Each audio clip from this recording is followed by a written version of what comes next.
5, 4, 3, 2, 1.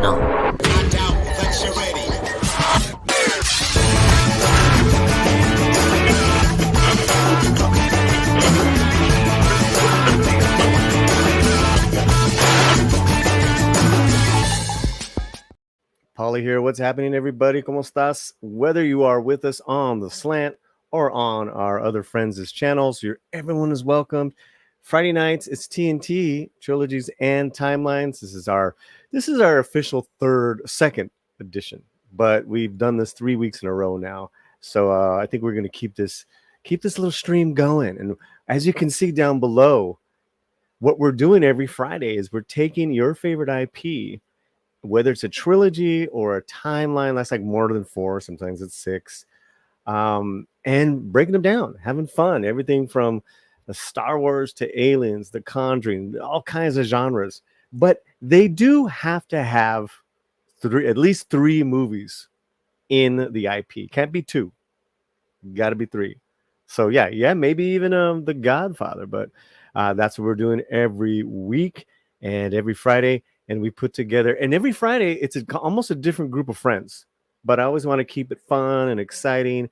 So that is also a kind of like cool factor. And new people get to stream with new people, and new people get to be in the chat with other new people. I think that sounds good. It does sound good.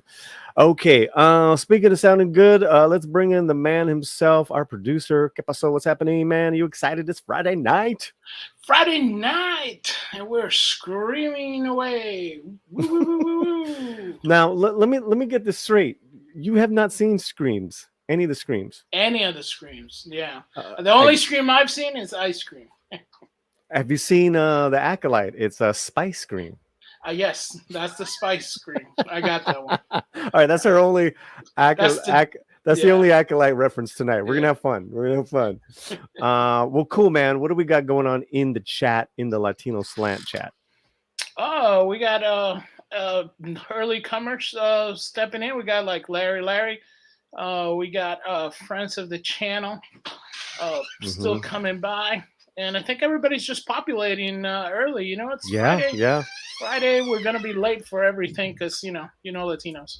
Yeah, man. It's listen. It's a Latino time, color people time. Right. Time just really, it means something, and yet it doesn't. So yeah, yes, 4 is good too. You know what, D Nice. I respect your decision there. It's not my favorite. In fact, D Nice, I think it's my worst of all of them. Oh no! Yeah, but listen. I don't want to detract you, man. All right. We gotta bring in our people, man, because they're waiting. Go. Some people just got off of the stream. Some people just got up. Some people are just want to go to sleep. But we're gonna keep them up. Does that sound good, Fletch? Yes, it does. Okay, man, I'm excited. You better get back on camera. I'm bringing you in first.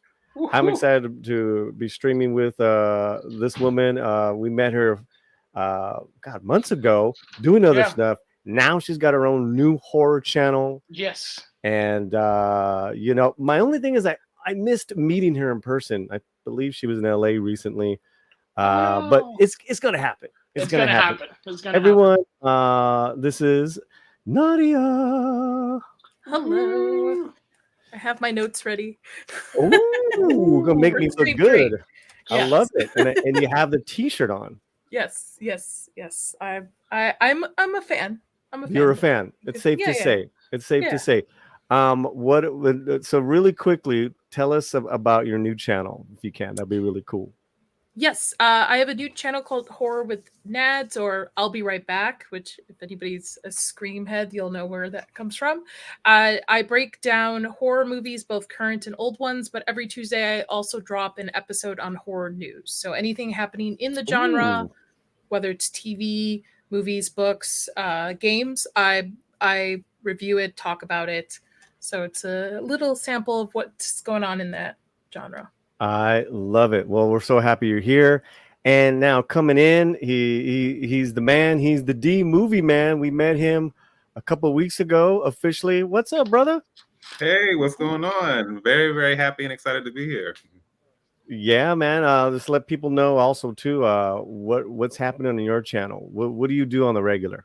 Yes, absolutely. So, for the first time, hey everyone, this is the Movie Man, fellow cinephile, popcorn addict, and emerging film critic coming to you with reliable recaps, reviews, and reactions. If you are not familiar with that, that is my general tagline. It kind of sums up what I do on the channel. I enjoy discussing all things film with the occasional television show. I like reacting to the occasional trailer. I'm a big trailer person, although Ooh, well, way too much, but out hey. the craft of them I appreciate. Facts.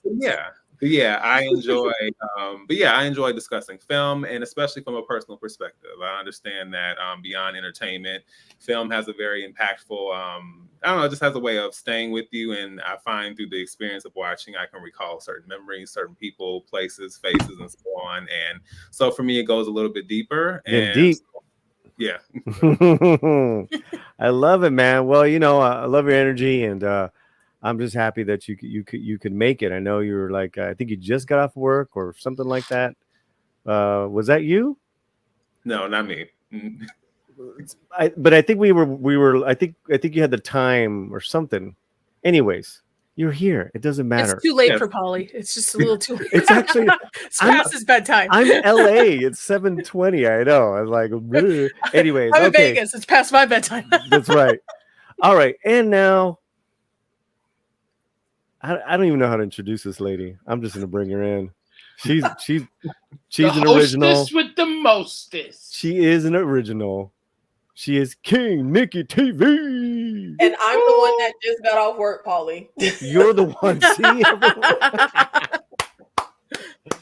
I love it. I love it. What's up, lady? Hey, I am so happy to be here with the Latinos for the first time. I love it when you're here with the Latinos. I went through a Latino phase, but we won't even go there. But thank you for having me. I love Scream. Well, listen, I've been watching you several times on Struggles the last couple of months, and then I know you had a big move to a different state, so I've been keeping up with you. And Thank you. I would have my Scream attire, but I'm lazy, and even though I moved in like February, my clothes are still packed up. hey, hey, I wear the Scream shirt. no shame here, no shame. We're just happy you're here. Real fast, tell people what you do on your channel. Well, I do some of everything. I am a horror girly, so I'm definitely always covering horror, but I do action, suspense, thriller, movies, TV shows. I just did a huge tier list ranking every horror trope. So a little bit of everything, ranking old movies, new movies. Some of everything is on King Nikki TV. Wow, so impressive.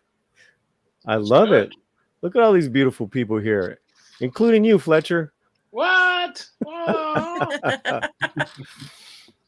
Okay, so we've introduced everybody, all that good stuff. I think it's time we just jump right into it. What do you guys say? Jump right in. Let's do it.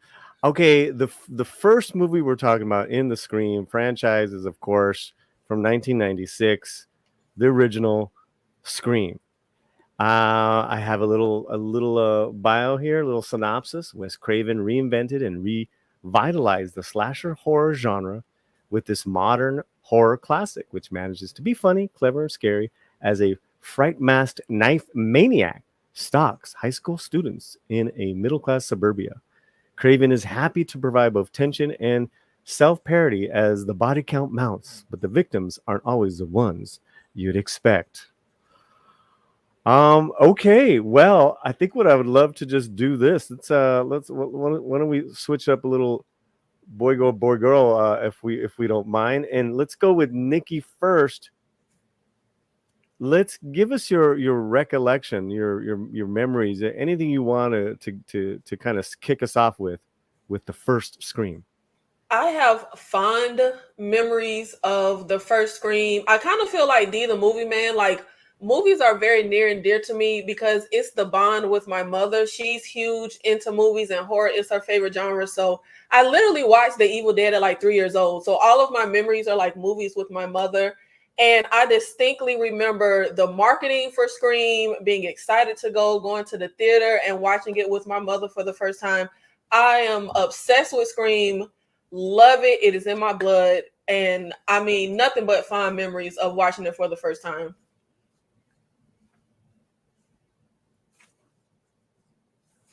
Nice. D movie man. Yes. So my introduction to the franchise was kind of odd because, like Nikki, I remember the marketing, and I think that was what stood out to me the most. And then, of course, just this image of what I didn't know was Ghostface at the time. I just called it Scream, like the like the painting. But I just remember just being kind of like with a lot of things of horror, with horror at that age. It was like there was a aspect of being intrigued, but also creeped out, but also more intrigued between the two. So a lot of it was just down to mostly the marketing. I was a little too young. I didn't really have the benefit of being able to see it. And I technically ended up seeing the second film, or Scary Movie. I watched that film, then Scary Movie, then circled back around later. So I had a weird way of seeing it. But I still remember the impact it had at the time, even though I was very, very young. Nadia, I have to say, I just rewatched all three of them. I don't think I can recall a more original, thrilling introduction to a film than the Drew Barrymore introduction. I mean, well, honestly, the movie's perfect. The first movie's perfect. But the language, the dialogue, to me, this movie did what Reservoir Dogs did with kind of mafia films, kind of gave it that odd and funny take on what a gangster would say while they're doing a heist. They're talking about Madonna's favorite song. Here it's always very self what's the word I'm looking for, Nadia? Self-aware. It's beautiful. Also take it away, Nadia. If you watch the opening, especially, there's little tidbits to other horror movies in there. There's definitely Halloween. There's why can't I think of it? Poltergeist in there. There's a ton of different other horror movie, I guess, tropes or just touches throughout that influenced it. I was 9 years old when this movie came out. I was not. But like Nikki, my mom was a big horror person too. Like I saw Child's Play way too young, probably, and I grew up with horror. I didn't see these until high school when we would rent them on DVDs for like sleepovers. So by the time I was in high school, the third one had already come out. So my girlfriends and I, we all would watch, because back then parents didn't really, mine didn't pay attention to what you rented. So I got to see all three of these in a sleepover during one night. So it was horror. I mean, I grew up with all this stuff. Grew up with Psycho, grew up with Halloween, grew up with Friday the 13th. So this was just, I think at the time, a refreshing take on everything, especially when the generation it came out to. Sure. And the marketing was fantastic. Because it marketed Drew Barrymore as the lead to this movie.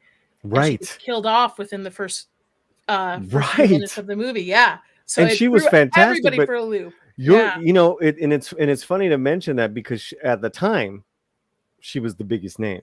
Yes. But then, of course, Campbell. This fantastic talent of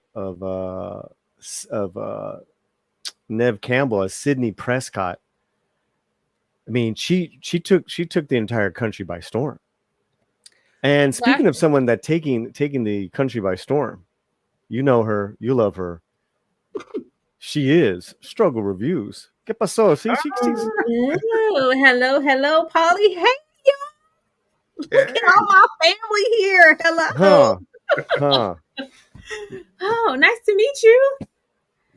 Nadia, Struggles to meet you Nadia. as well. Nice to meet you. Tyra. Hey. Tyra. Well, we're glad that you showed up. You got any? We actually just started, and I know you got some more notes, Nadia. But any kind of like fond memories, first impressions of the original Scream? For me? Oh, everything like the original Scream is. I think it just kind of turned like everything as far as horror on its head and really getting into those rules and Randy and Sydney. It was really good. I think it's not just a great horror movie, but just a great movie overall. Just like the plot twist at the time, it was like really shocking and it was fun to just watch the movie unravel. And it's my favorite personally out of the entire franchise for me. So the plot, guys, is pretty simple. Nev Campbell's character, Sidney Prescott, it's the eve of her mother's killing from a year prior, and a ghost-faced killer starts, killing off her friends in high school. We don't know who the killer is, and that's what keeps it so much on our toes. But what we do know is that we are introduced to an incredibly talented cast here, from left to right. Yes. Skeet, no, I'm not Johnny Depp Ulrich. At the time when he came out, we're like, is that Johnny's brother? Nev Campbell, Matthew Lillard, who is just fierce. God, what an insane talent. Rose McGowan, I forgot how good she was in this film. And then, of course, Jamie Kennedy. Let's talk about this cast. Anyone, please. Yeah, I think this is my favorite teen cast ever in a horror movie. And the way Scream plays on this was the first time horror really like looked at itself and was very meta. And even though they're kind of the typical teen cast where you have the virginal girl, which is Sydney, and you have the geek, they did it in a way though that was very refreshing. And I feel like usually teenagers get on my damn nerve in movies, but these teenagers were funny and they were witty and you rooted for them and you liked them. It worked so well. I am so obsessed with this cast.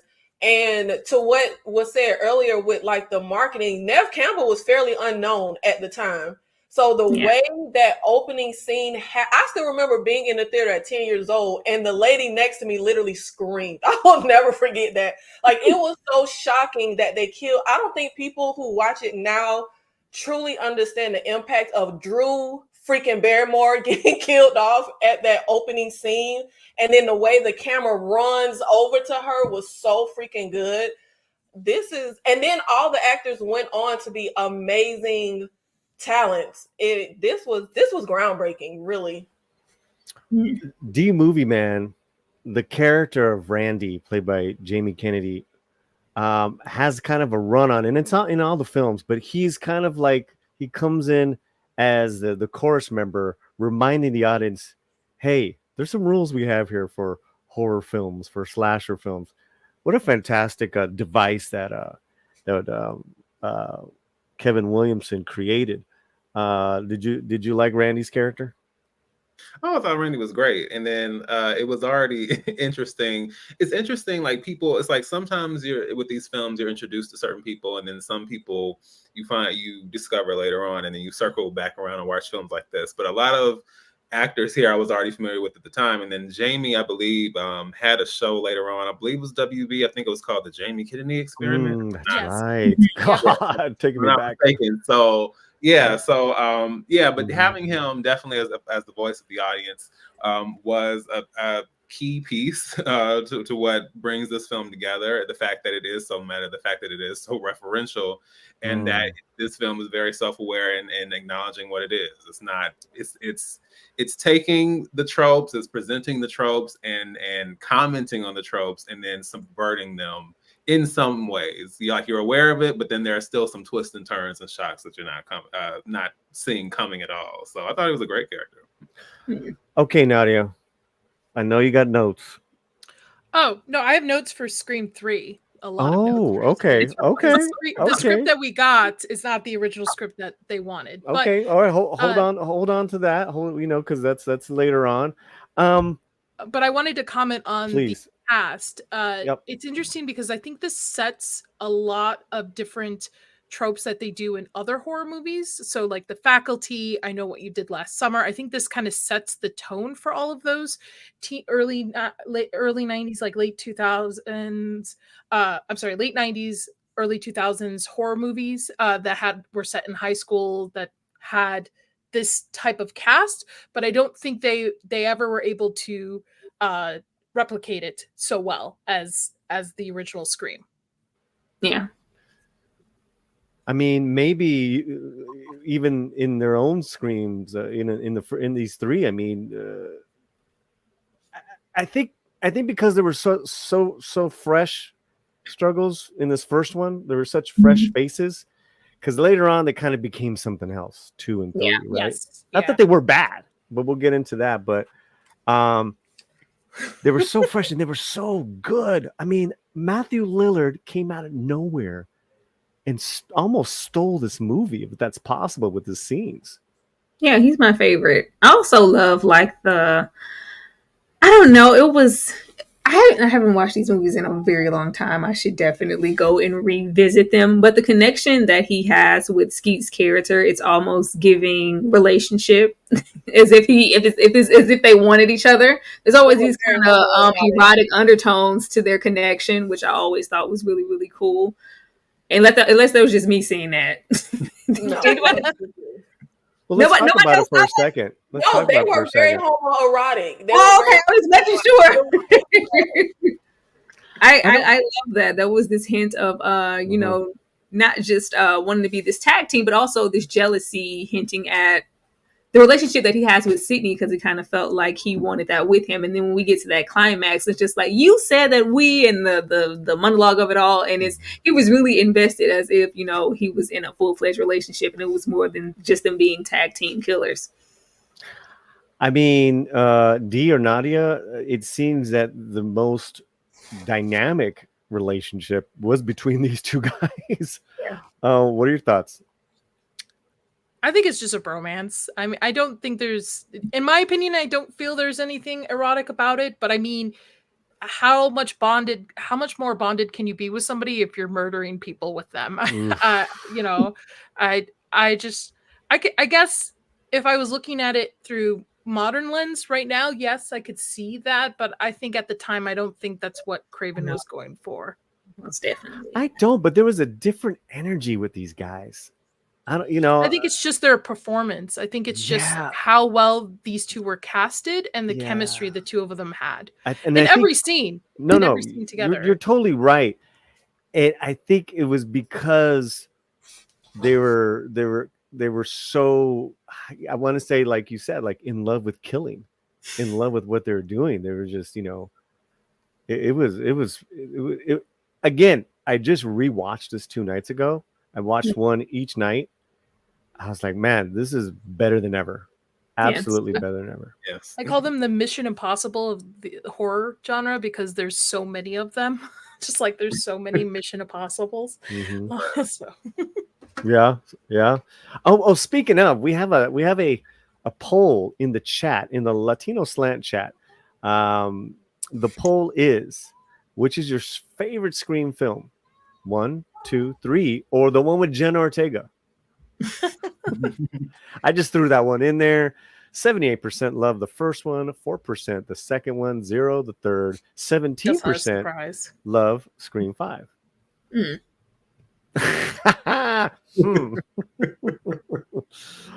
We have not talked about the Cox. About Courtney Cox.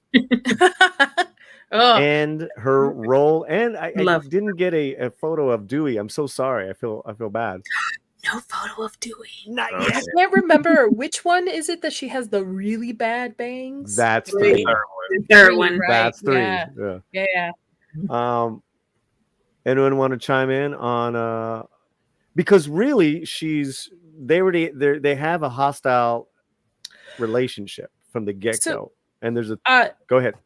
I don't believe I believe Courtney Cox originally wasn't going to be casted in this. She actually asked to break away from her friends. Yeah, to break away from it, to not be typecasted. So she actually begged to be in this, which I think works out.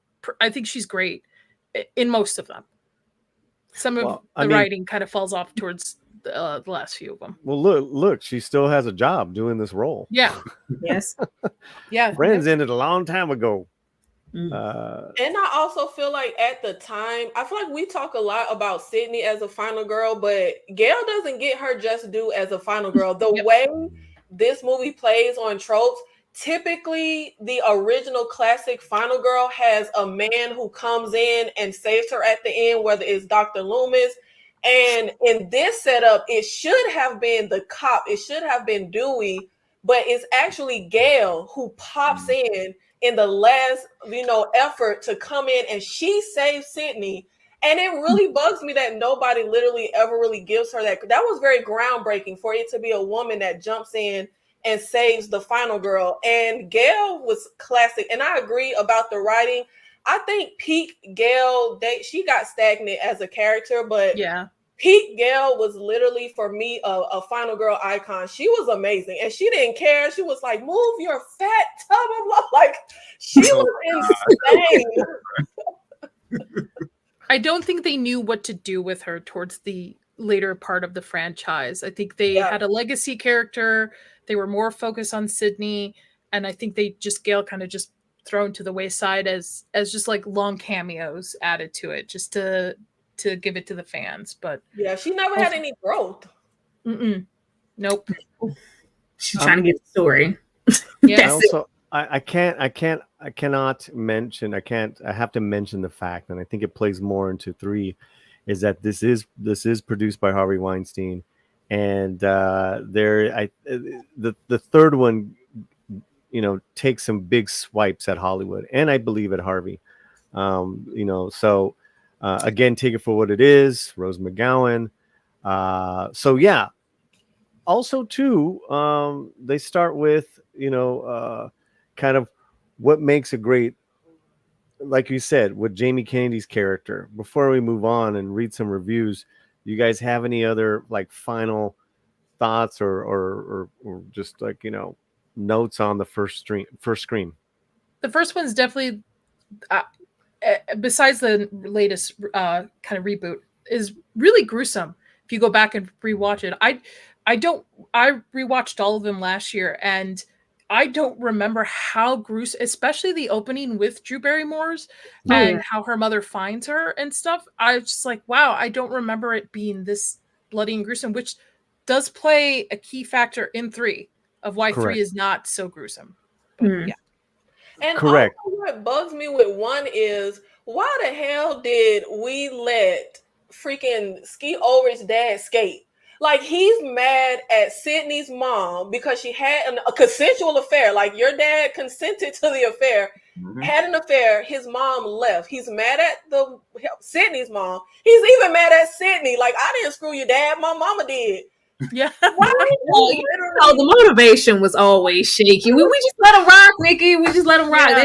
Every single film, the motivation gets more and more diluted as to why anybody would do it in the first place.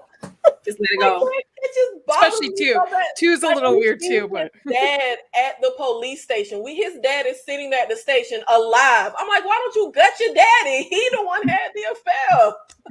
Yeah, if there was ever a kind of like a supporting character, even though he's important but doesn't really say much, it's the dad. in all 3 films. Kind of that was a little odd. I mean, even the mom becomes more of an ominous character in the 3rd one, but yeah.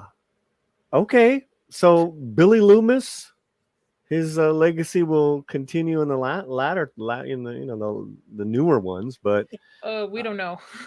right. Yeah. But we I dug Billy Loomis. What was the other character's name? Stu. Thank you.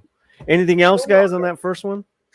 The only other thing I was going to say is that I like how with that opening scene, because I think what's so effective about it is just the fact that, as any of us could be just spending a regular night at home, watching movies, being a film fan, and just popping popcorn and having a regular night, then all of a sudden, things turn for the worse, and it becomes increasingly worse.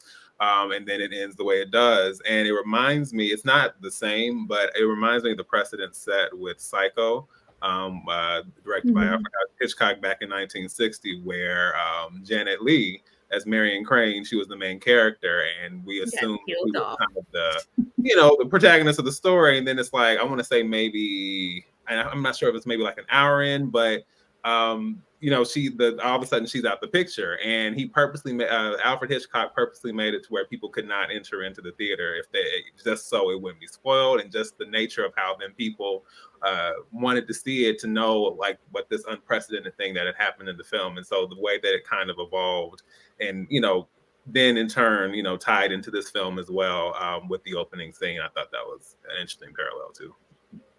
I love it. Okay, we got a lot of comments, and then we'll move on to Scream 2. Is that cool, guys? Yeah. All right. Hey, this trilogy and timelines is inspired by struggle, so I feel like always special now that struggles are always gonna have the open invitation. Just saying. Brian McCann says there is only one Scream film. There's actually 6, Brian. Soon to be 7. Soon to be 7. I'm sure you have some news on that. Darth Plato's a member of the channel. I see what you're wearing, Polly. Oh, you got to do it like I see what you're wearing, Polly. Right? Did I do the voice? I didn't do the voice good? It's good, Polly. It's good. Why don't you? You know what? It works. Okay, all right. You give it a shot. Go ahead, girl. I'm fine, Polly. She gets to do that.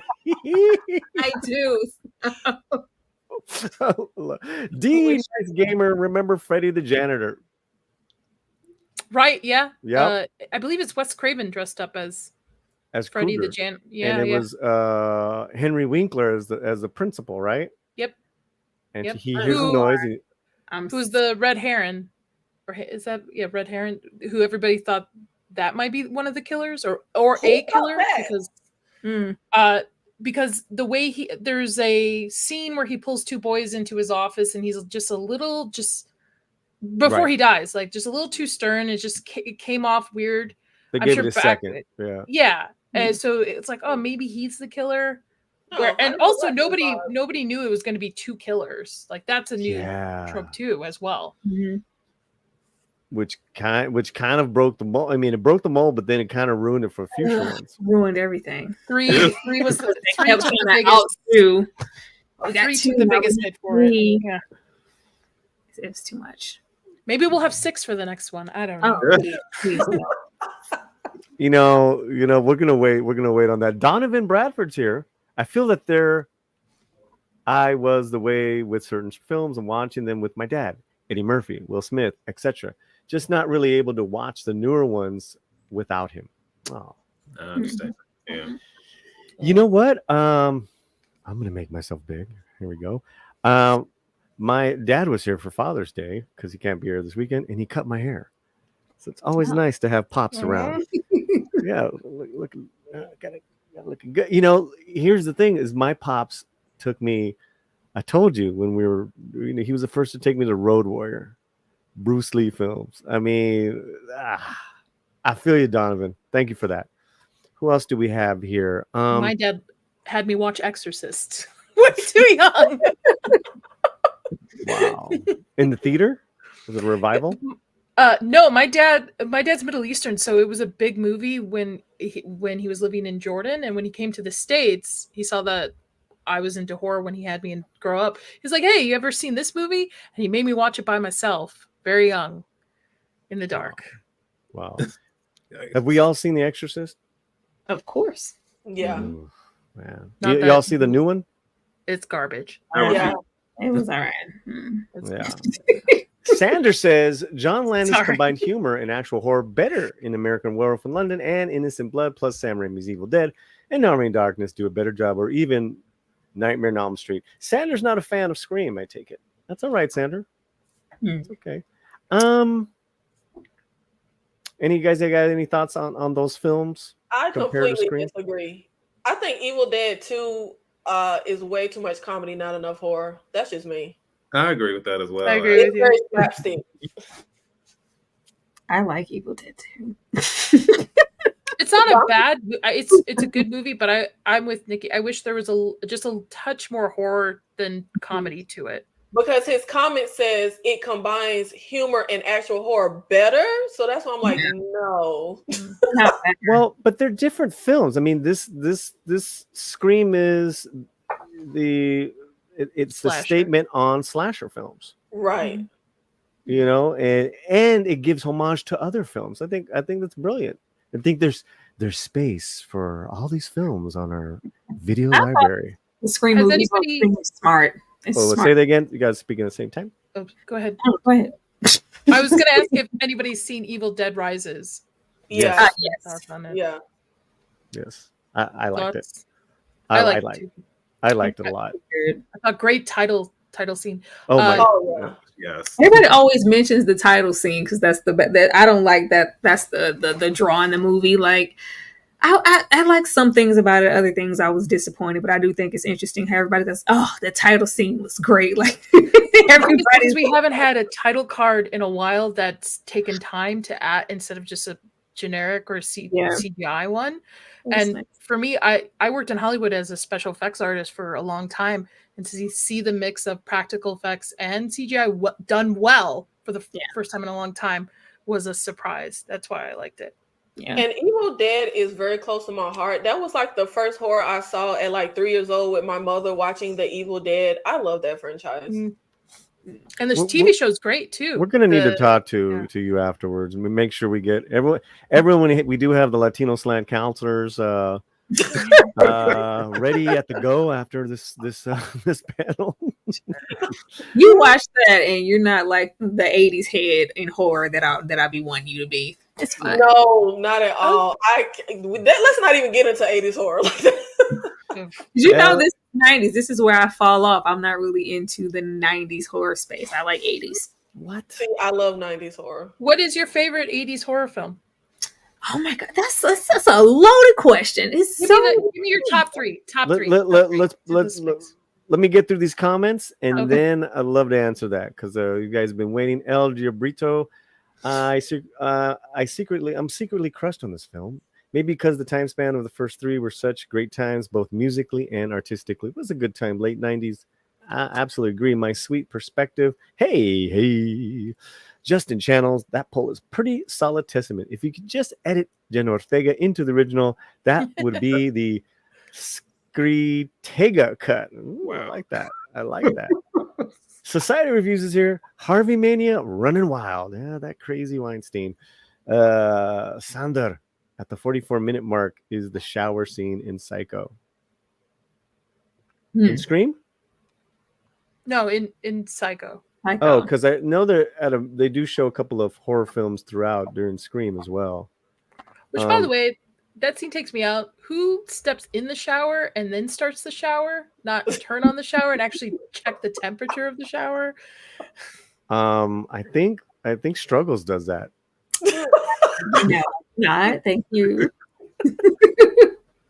I'm just, I don't know what I'm saying. Hey, Polly. Hey, panel. What's up, chat? Hi, man. Member of the channel, subverting audience expectation done right. Not whatever cheap trick The Last Jedi does. No.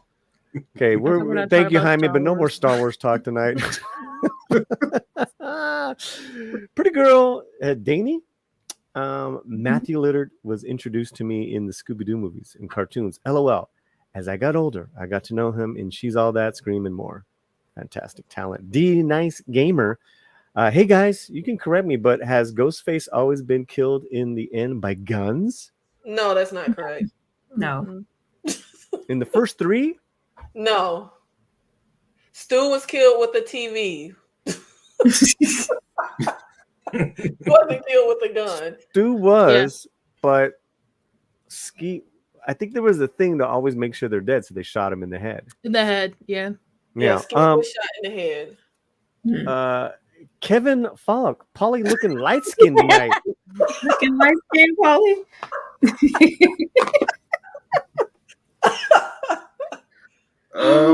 You know what's funny about that is that I've been getting a lot of sun lately. So, Kevin, I have to talk to my lighting guy. which is me. And we have our first. This is on your channel, Dane C. Oh, thank you, Dane. My favorite Scream film is Scary Movie. Psych. Nah, I love the Scream franchise. What up, Tyra and panel? Hello, Dane, and thank you for the super chat. Thank you so much. Let's take a little thank you video break, and we'll be right back. Yeah, we'll be right back. What do we got? We got some fun video. Here you go.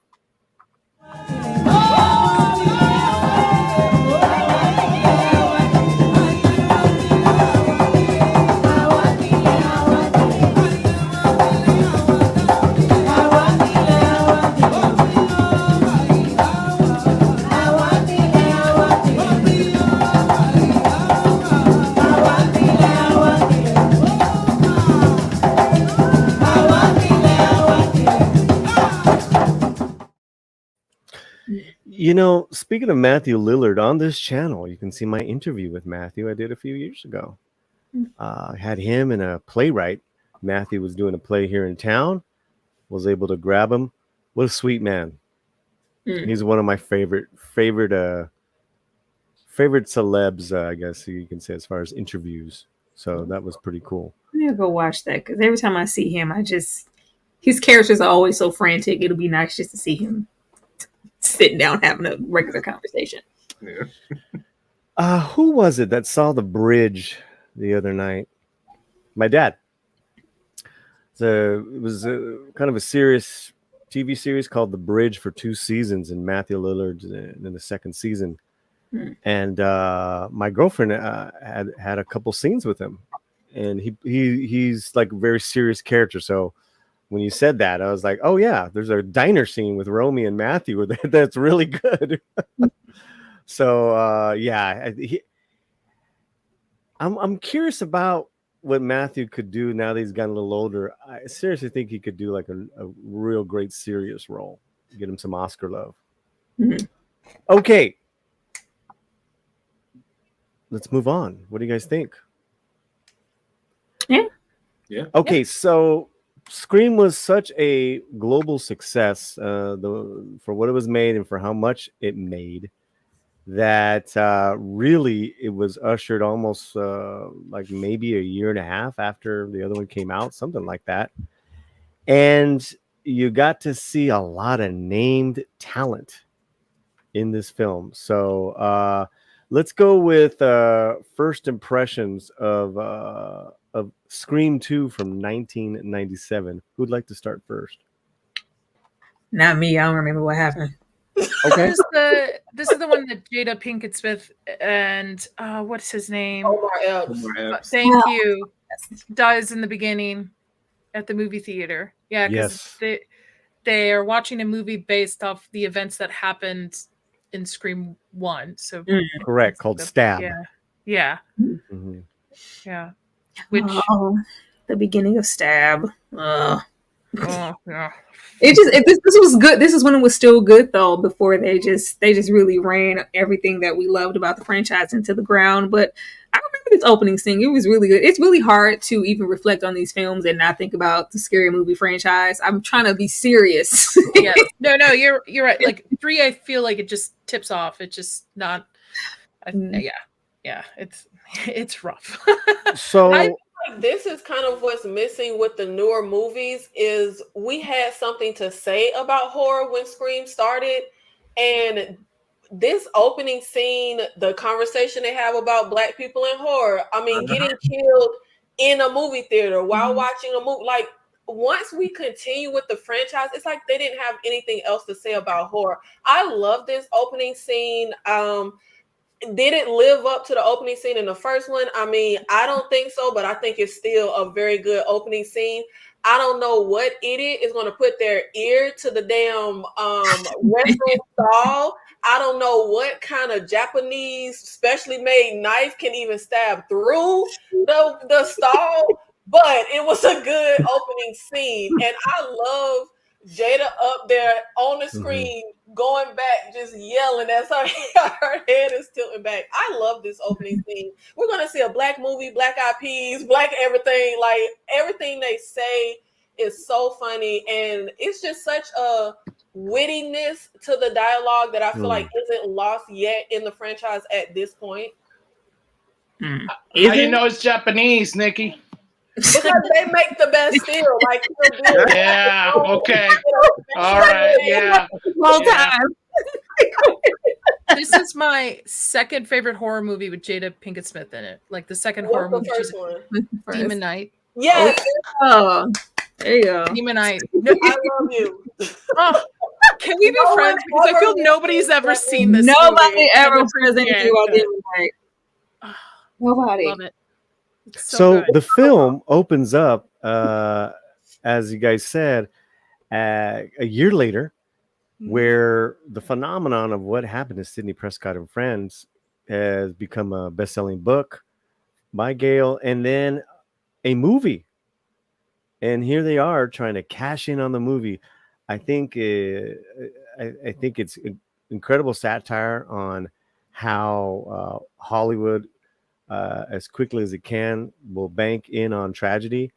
If you remember that same year, Selena came out. That same very year, less than 2 years after Selena slain. That was very gruesome. So Hollywood has no shame struggles, but this was an incredible opening scene. I agree. I almost was waiting for, and I resaw this one last night. I almost was waiting for, as she climbs up the stairs to the proscenium stage in front of that screen, and then everyone kind of stops because everyone's fighting, and they look at her. I thought she was gonna scream, but she just falls. I was like, oh, why did I think it was something different? I thought she was like gonna let out a big scream. She does do this really weird scream before she falls down, before everybody stares at her.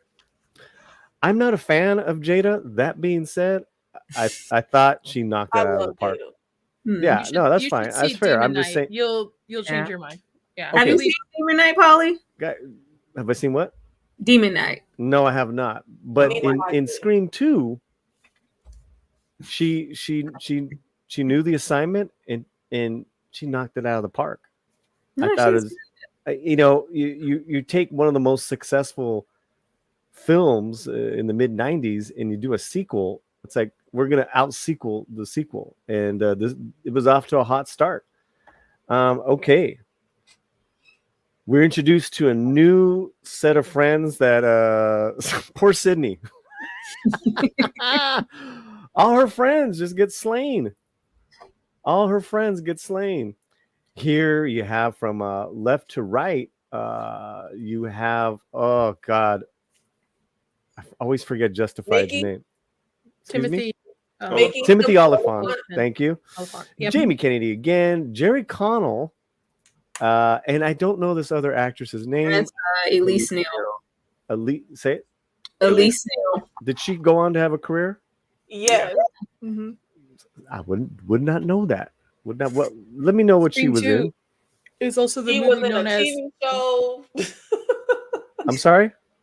Elise Neal was in a famous TV show. She did other She's movies. more so, TV shows, sitcoms. Most of the movies call it a real black movie, so I'm not finna play with you. But I will say she's also in. Wait, hold on. We need to address the light racism that's going on from a guest, Fletcher. Oh, she was in Hustle. Fletcher, from a guest onto the Latino Slant Show. Actually, a channel that is so inclusive, day in, day out, and I get this heat. This is what I get. Well, not very her heart is in the right place. You know you don't want to watch. I mean, from the lady that I know the most here on this channel. I mean, if I felt deep down you had watched Hustle and Flow or in All of Us. I've seen Hustle and Flow. You've seen Hustle? Well, she was in that. Won't that trick? Won't that trick? Of course. No, don't do that. I won't. Okay. Yeah. Yeah. All right. Yeah, but she's mostly known. It's a song. Why can't I do that? Did I do something wrong? No, do it again, Paula. Do it again. Do it again. No. We're going on. Make yourself big and do it again. Yeah, I want to clip this. Here we go. All right, ready? No. Yeah, no. Let's go. Dang! Why don't you let me make money on the channel, Polly? I love Terrence, whatever his name is. Terrence He got Howard. he got dissed by Hollywood. Yeah. Oh, we need to really get the controls back here. See, it's impossible because Struggles, Tara's fault. runs it like it's her own. Go ahead. Go ahead. And I thought it was going to be Nikki. Nikki's just half asleep, so that's why Tyra has to take the bank. Gotta take Now, the why bank. am I in it? You know why you're in it, Nikki. You know It's why. hard. It's hard out there for a pimp. Yes. What's her name? Tadada. I don't know how to say her Make name. yourself big and say that again. Great actress. Anyways, okay. All right. Where were we? Okay, so you're not surprised that I don't know. Okay, sorry. Well, but wait, Paula, you've seen Logan, right? I barely remember Logan. Yeah. Okay. Well, there was the black family that was there. She was in that Okay. film. All right. So let's get back to the story. Sydney is in college now. Yes. Where Randy goes to college with her. That was kind of weird. And but okay. Well, Randy's always had like a thing for Sydney. Let's talk about that. Yeah. From the first one, you could see it. I mean, there's little breadcrumbs left for it. Also, Scream 2 is known as the movie that Randy died. So yeah, it's a shame. It's a shame. And I think I read an article or an interview where that's one of the biggest regrets they had by killing him off so early in the franchise. Yeah, I hate they try to bring him back or his essence back now with his extended family. Yeah. Yeah, I in reading that article I sent you guys, there was a cockamamie. Well, we had to kill one of the legacy. And you know what? You really did. You didn't. And if you did, Courtney Cox, I would have gotten rid of over Randy. Courtney Cox here, like what? I do too. I'm just saying you can't get rid of them. Why? They don't kill the core four. Okay. Well, because like you're saying, they're trying to fill his essence in there. They couldn't really write. I mean, I think Haley Pattinson or whatever filled that role for a little bit too. Like there were certain characters that kind of Pattinson, Pattinson filled it, but it never really evolved as well as this character. So okay, a year later in college, Jerry's a boyfriend. He's a frat boy. He's kind of sleazy. He's not sleazy. He's like a jock. He's like such a nice guy. Yeah. Okay, all right. Maybe it's my thing against. Can I get through this introduction, guys? No. Really? Sydney and tabloid reporter Gail Withers survived the events of the first Scream, but their nightmare isn't over when two college students are murdered at a sneak preview of Stab, a movie based on the events from the first film. It's clear a copycat killer is on the loose. Sydney and Gail, as well as fellow survivors, Deputy Dewey and Randy, have to find out who is behind this new murder spree before they all end up dead. Let's go around. Nadia, what do you have to say about Scream 2 that hasn't been said already? I think it's an okay sequel. I do like you get a little bit more of Sydney's lore fleshed out with the interview with Cotton and what happened with her mother and just a little bit more of it. It definitely doesn't trope the first one. I think the first one, I don't think any of them in the series is as good as the first one, but I thought it was a solid sequel to continue the story. I think they should have maybe ended it there, but I also enjoy all of them, so that's all I got. Fair enough. D Movie Man. The thing that always stands out to me in this film is that Nev Campbell and Courtney Cox were having a bob off. Yes. That's one thing that always stands out to me significantly. But yeah, I think as far as sequels go, it's a really solid one. Like I said, I kind of having a kind of a secondhand experience with the first film, this was like a more direct experience of watching it and, being very shocked and thrilled and feeling all the feelings. And then of course, watching this after a scary movie also, but this was, to me, it was a great quote unquote introduction to the franchise, and it actually enhanced the experience surprisingly, of the first film, and then of course watching some of the other films later on and circling back around recently. So yeah, I think it's a solid, like, yeah, nothing will ever, and I think that's the problem sometimes when you strike gold that first time trying to replicate that, even with the best intentions and the best script and the best everything, it's just very difficult to make it, to make it hit that same way. But I think it's still solid in a lot of ways, and I enjoyed definitely rewatching it recently. So this was the movie where it just had a lot of celeb cameos or actors who were hot. Heather Graham playing the Drew Barrymore role. Jada, of course. Tori Spelling, and I believe there's a Tori Spelling reference in the first Scream. Yes. Where Drew Barrymore mentions, who's going to play me? Tori Spelling. So this was at the height of the Scream mania you had here. I don't know if this was from like a Maxim or Rolling Stone, but I grabbed this photo. It was like a press shot, and I forgot that Sarah Michelle Gellar's in it. Like there's a lot of people in this film. Why is Tori all revealing in comparison to all the other women? Say that again. I say, why is Tori Spelling so much more revealing than all the other women? But I think what I remember most about this film is I think this was the first time that they incorporated Dewey saying who the killer is, and it eventually is the killer, and they continue that throughout the franchise, right? Yes, I believe so. Yes.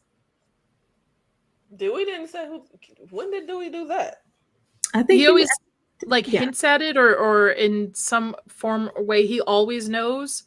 It's like very subtle throughout each of them, and then it ends up being true to it. I believe he said the boyfriend. He didn't say the camera woman, and he definitely didn't say Roman in the third one. Oh, the third one's a whole bunch of mess. Like the third one. I don't know. The third one had 3 writer changes. Yeah, there's a lot of mess with it. But am I the only person who, like, I think this is a perfect sequel. Like, I love Scream 2. Like I said, I still remember going to the theaters and seeing Scream 2. Sarah Michelle Gellar scene when Casey gets killed, that's a great scene. I think this is I think it's a damn near perfect sequel, and having the whole tie-in with the first one where everyone who gets killed name reflects someone who got killed in the first one. I love this sequel. I think it's pretty damn near perfect. Of course, killing Randy was the biggest mistake in creation.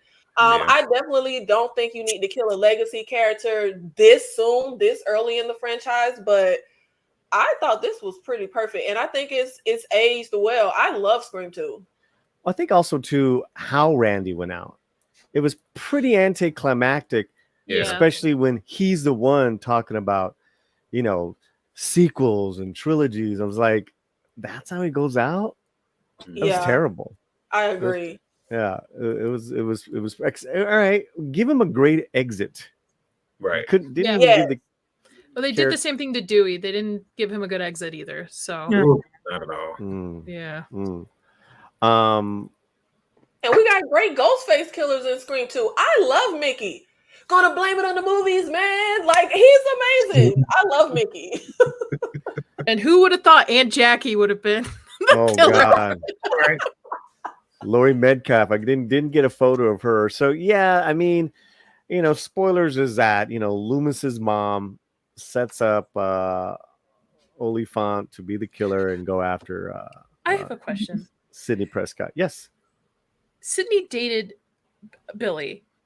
Doesn't know what his mom looked. Oh, wait, no, she is okay. Never mind. I'm sorry. I'm so tired. Did because she was like, oh yeah, she lost 80 pounds. Yeah. She doesn't get to see Mrs. Loomis as the reporter lady. She never sees her as the reporter. When she first finally sees her, she immediately recognizes and says, "Mrs. Loomis." Yeah. Yeah. At the end. Nikki, when you watch this movie, you just watched it. I watched, and Polly, I just asked Polly, can I be a part of this like yesterday or something? I watched these movies. That's why I'm like, I love this trilogy. I watch these movies all the time. I know these movies Really? like the back of my hand. Yeah. I got a shocker for. Ever revisit the first one. Really, I have a shocker for all you guys, but I'm gonna wait on it. I did enjoy it too. It had some problems, but it brought me back to that time where it was a very highly anticipated sequel, right off the heels of the first one, and no one was hotter than Nev Campbell. I mean, it was a big thing, and I was like, this is pretty smart. Of course, the movie within the movie, Stab. You had Luke Wilson. I mean, I he did a great. The movie within the movie. He did a great Skeet Ulrich. I mean, there was some fun stuff in that film. It probably could have been a little shorter, but that's all. That's all right. That's all right. So yeah. Other elements. Whoa, we need to talk about Lee Shriver's character. Yeah. For a second. Cotton. Mm-hmm. I called him Cotton for like 20 years. Cotton. Cotton Tell us about Cotton's character. Example of how you die in a movie. If Cotton was never on the killer's radar. If he would have never inserted himself, yep. But I'm getting ahead. That's the next movie. But I think Scream 2 is also such a gem to me because this is honestly the first time that I did not guess the killer at all. In Scream 1, even at 10 years old, I knew it was Billy. Billy is a psychopath. And in Scream 2, I knew it was Mickey. I had no idea it was going to be the reporter, which of course, I feel like it wasn't written very well. She doesn't really, she's not really a part of the story for you to really suspect her.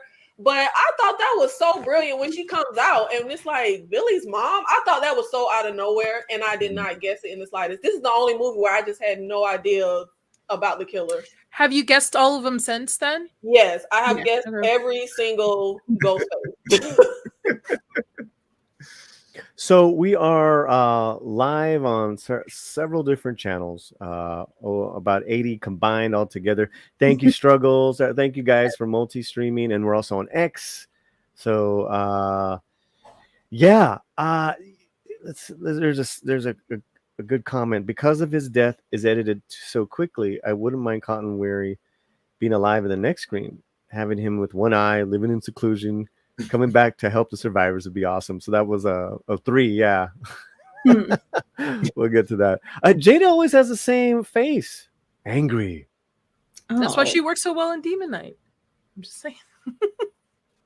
What have y'all seen Jada in? That's the question.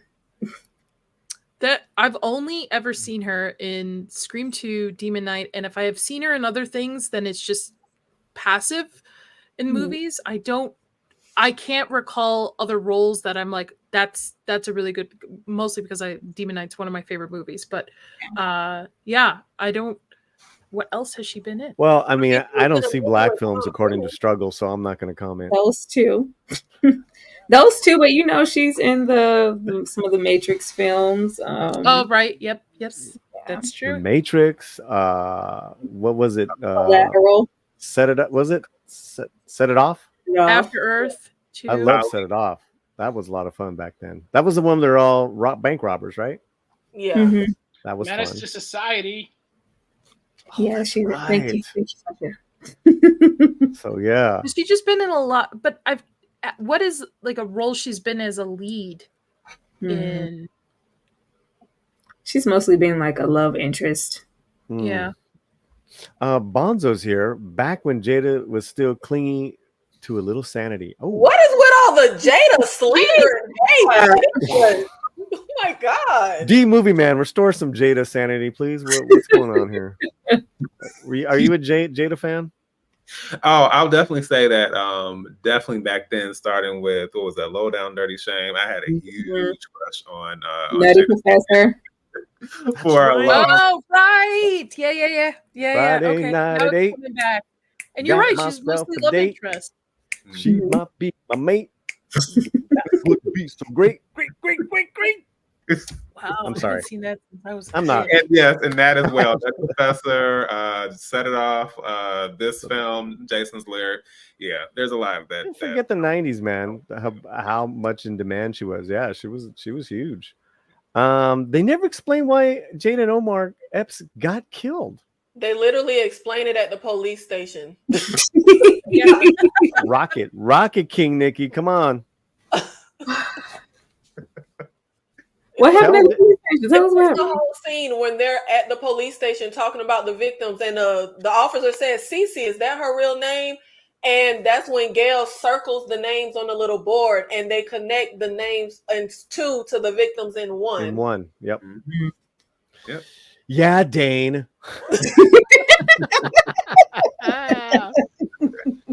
D, Tyra, cool to see you both on here together. Yeah, hi, Sid. Hey. Randy was simping hard on her. Yeah. Yep. He On her was. heart. Yeah, she was. I like Scream 2. Jaime says it's got some good suspenseful scenes and the writing is solid. I agree. Same There you writers go. for one. Yeah. Sarah Michelle Gellar was in this movie. She was in everything back then. Yes. Mm-hmm. Agreed. I have much love for Scream 2. And funny enough, I saw this first before Scream. Same. I mean, didn't the black actress live in this one? At least No, Haley dies in a very Yeah. stupid way. Oh, in the police car, right? out on the street. Oh, God. So stupid. Oh, I thought she That lived. makes absolutely no. You would literally have to, in the 4 seconds it takes them to run down the block. Ghostface would have had to climb out the car, silently climb out the car. That was good though. Go all the way around the block and kill Haley. That And was then get killed. Yeah. Stupid. That was I'm with you on that one. That was bad. I like them getting out of the car. That was nice. That was yeah. I was gonna say that part had me. Yeah. It was a moment when I was younger. I was like, oh. yeah, that was done pretty good. Spence. Okay, Tom, who I don't know why I wasn't invited. You know, Tom, you can't be invited to everyone, all right? we got to share the love, man. Tom hates the new Scream movies. Oh, with Ortega in them? Yeah, maybe I'll bring you in a minute after we get through 3, bro. Scream 5 and 6 never happened. You shut up, you. You shut up. You shut up, you. Okay, any closing thoughts on Scream 2 from 1997? King Nikki.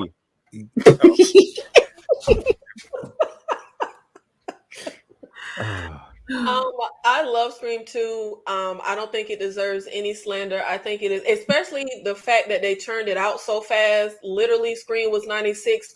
Scream 2 was 97. Of course, it's some issues, like I said, logic issues and such. But I think this is actually really solid. I like what they do with Neve Campbell's character here. I like what they do with Gail's character. I like what they do with Dewey's character here, which Dewey and Gail are two characters that I feel like get stagnant later on. But I thought this was pretty much peak Scream and being meta. And like Paulie said earlier, even going into how Hollywood capitalizes on tragedy. If Sydney is just now going to college, look how fast they would have had to churn the Stab movie out after that tragedy. So I think this is pretty much the peak of them continuing to actually have something to say about horror, about film. And the whole third sequence, I feel like Scream for me is pretty iconic for its third act when the killer reveals themselves and they go a little crazy. And that whole third act in the movie theater I thought was really good. Even the scene where Dewey and Gail gets attacked and Dewey dumbass like falls down the steps because he gets hit in the head with the knife, and we think Dewey is dead and Gail is in a little soundproof room, and I think it all works actually pretty well in my opinion. I love Scream 2. Also, too, we see, you know, a kind of a recovering Dewey, and the first time we saw him run, I was like, what's going Oh, leave what's Dewey going on? alone. Leave Dewey alone. Yeah, I had to say it. I was like, it's like, He had a pinched nerve. Yeah, the killer went that way. Let's go. He's my husband's least favorite character because he watched all of them for the first time last year. He hates all the Screams. He doesn't like any of them, and he just every time Dewey was on, he just the biggest sigh. I love Dewey. I do too. No Dewey hate. To me, this has never been like my franchise. I like the first one. I know it was the reason I didn't like you, Tyra. Oh, I mean, we're getting salty. it's a really decent horror franchise. It's just never been my thing. Like, I like the first one. I can, live with the second one. The rest of them, I could leave. The other thing I was going to say is that I don't know if this was intentional or not, but I thought it was interesting that they had Rebecca Gayheart in this. It's the one of the sorority sisters with the really big curly hair. She was also an Urban Legend. Mhm. Sarah Michelle Gellar was also in I Know What You Did Last Summer. So that was interesting. They had some actresses or people that were also tied to other like horror films around that same exact time. Well, I think it was probably coincidental because all of those teen slashers came after Scream.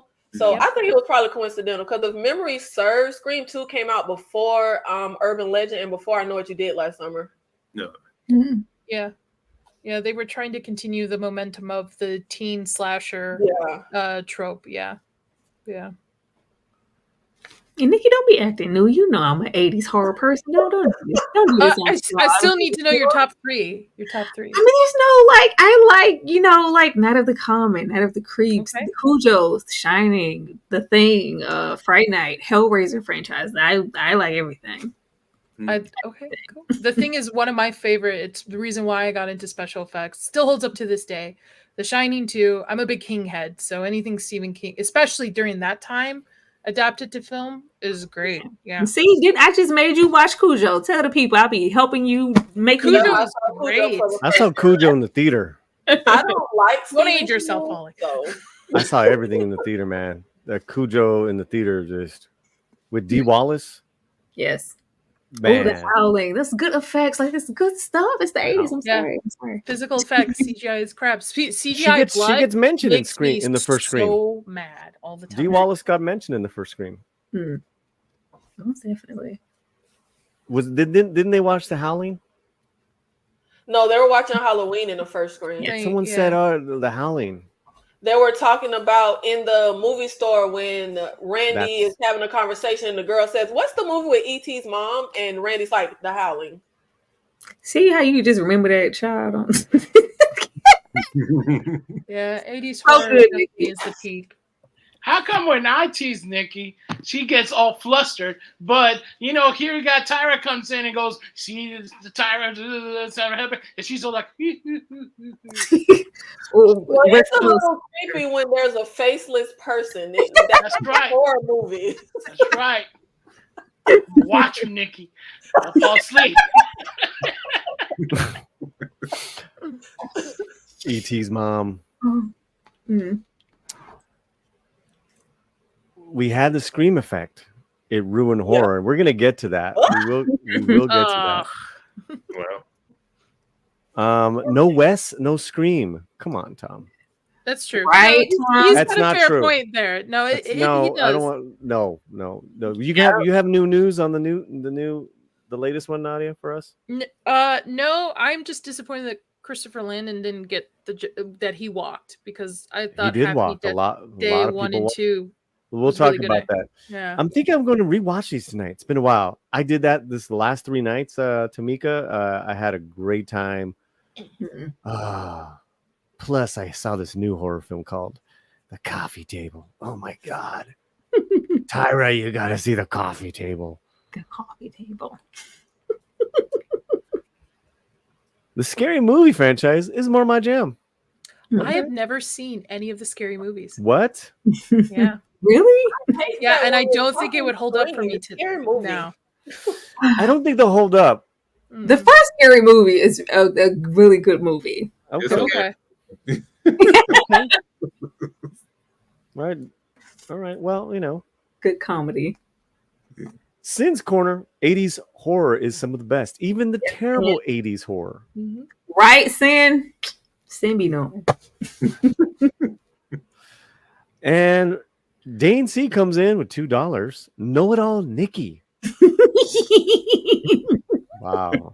I don't know it all, but when it comes to movies, I know my shit. No, she knows her horror stuff. Thank you, Dane C. That's Struggle's job. That's on her channel. Thank you, Dainty. Gracias, Dainty. Listen, everyone, we are multi-streaming on various channels. Do me a favor right now and make sure you're subscribed to D, the Movie Man, Nadia, as well as King Nikki. I have the links right now. Okay, here you go. There's Nadia's YouTube channel. It's new.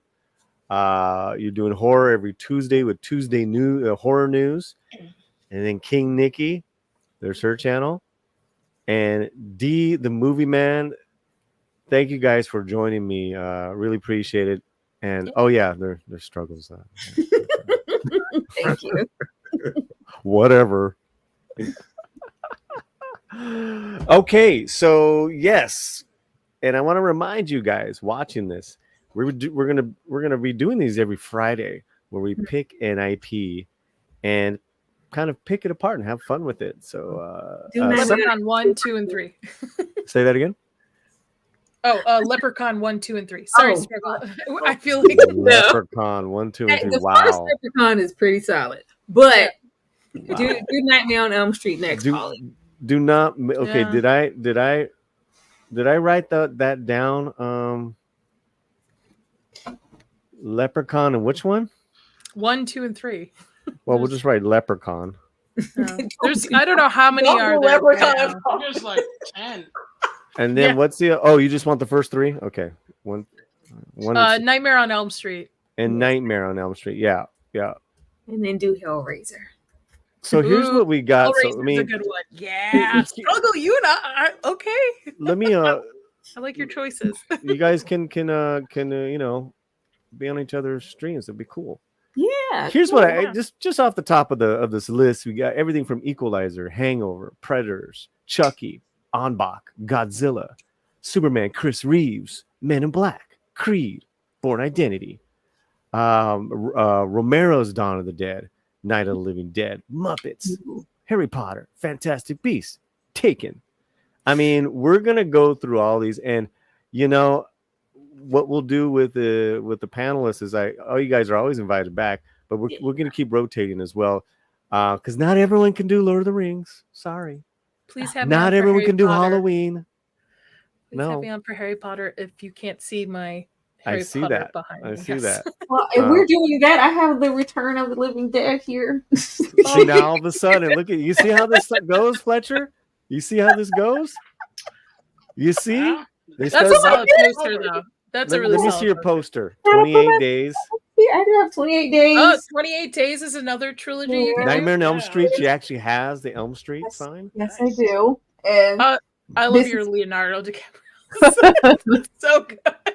And all the way at the bottom, that's Demon Knight. Wow. I'd say so. All right. Very cool. And then how about you? What do you got? I have Harry Potter. What happened? You're on the dark. Hold on one second. Let me turn my light back on. It was okay. So I've got a bunch of Harry Potter stuff, but then I have all my horror comics here, a bunch of Joe Hill stuff, and then Legos. And, my best friend got this for me this past Christmas. Oh. It's nice. I love that. So. Well, we're glad you're here for the Scream one. Yes. I got all 4 sets of claws. LOL. All right, and Tom. then I'm ready for Sunday. Sunday, man. Who's doing a stream? Who's doing it? Right after every episode, I have a panel going. Y'all watching House of Dragon? Somebody just told me to watch it. I gotta watch it. I've never seen it. You're like the unhappiest YouTuber on this tonight. What's going on? I gotta watch it. I've never seen it. Hold on. All right. Fletcher, can you do Struggle's voice now? Go. Yeah, I'm gonna watch it, but they don't pay me to watch this stuff. And that's stuff in my subscribers. And you know it. You know it. I would watch it. Thank you. But, these cheap fools, they ain't paying for that. You. But maybe I'll just do a live stream. But they ain't live streaming that much. But I'm gonna do it because they told me to do it. Might. Yo, he got you down, Tyra. I'm glad you know. Okay. Most of the stuff I watch is because somebody paid me to watch it. Thank you. I mean, I don't disagree with her. I get it. I would only watch if people paid me to. Yeah, why not? But There you go. somebody in the chat said hashtag Team Black. I'm definitely hashtag Team Black. Right. Just What an oppressed soul you are to actually be paid to watch a freaking movie or television show. I have no sympathy for you, girl. No sympathy. Well, you know, like I can't do that if like 85% of my content is paid. What do you want me to do? That's what I watch. 85% of my content is paid, Popper. I don't just come on Instagram because, I don't come on YouTube just because of YouTube. You got to pay me. Thank you, Fletcher. Thank you. Somebody know. Thank you. Oh, here we go. Here we go. Watch House of Dragons. I'm gonna watch. I'm gonna check it out. I thought that I needed to watch all of the Game of Thrones, but I heard that it's a prequel, I guess. Yeah. And I don't need to know that. Okay. Well, watch the first season of House of Dragons. You gotta watch the first season. You do for the new season. Yeah. And thank you, Mike Has Bad Knees. We love the super chats. They help keep all our channels running and going. Let's play a fun. Everyone loves a Mexican midget, right, D-Man?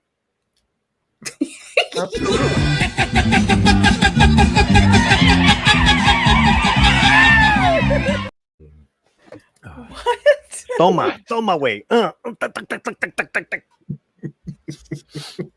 D-Man, for some, Hey, it was like, hey, Nikki, are you bored? Like, Nikki, I don't know what kind of live stream you have over here. Like the live midget. Damn, Hold Nikki. up. Wake up. Listen. Nikki's awake. Okay. Nikki was not awake. Wait a minute. Nikki, I was this is awake. Nikki. I was looking at my phone. I was very much awake. Nikki, were you shopping for Japanese sharp knives? Ooh. Yes, Well, that's exactly what I was doing. You know what? This whole section gets a big bigote because bigotes slap it hard. Thank you, Dane. See, I see you showing me love. They don't get it, okay? I know what's up. Listen. I mean, just in this course of this 10 minutes here, I made you a bunch of dollars. Yes. I hope you're happy. I am. I think it's fantastic. I just don't know why you came in all crabby. I am not. Well, Polly, I was just streaming before I got on here. I came here to support you. Where's my sad music at? Where's my sad music at? Dane, see, we don't have sad music. We do have a lowrider, though. The low rider is a little higher.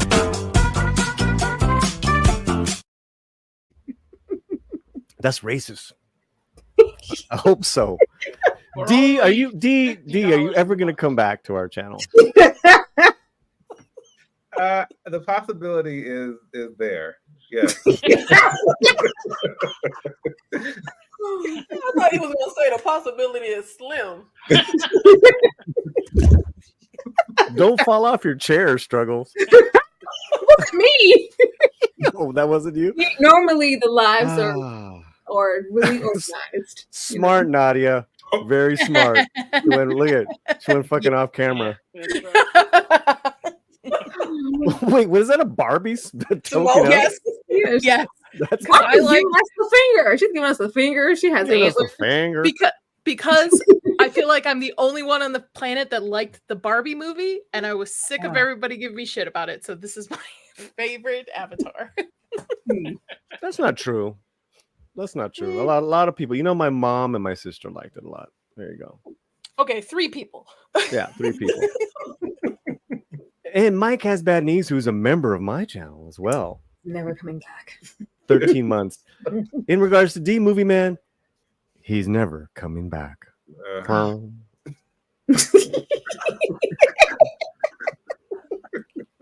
It's because of my pale lighting, right? I think I look tan as shit. guys are so mean. Nice, Polly. Anyways, must control, must regain composure. Hope I know you guys in the chat are having a blast because we're having some fun on a Friday night. So I want to thank the panel. Fletcher, where are we with the let's see where we're at with the poll? With the poll. Which is your favorite Scream movie?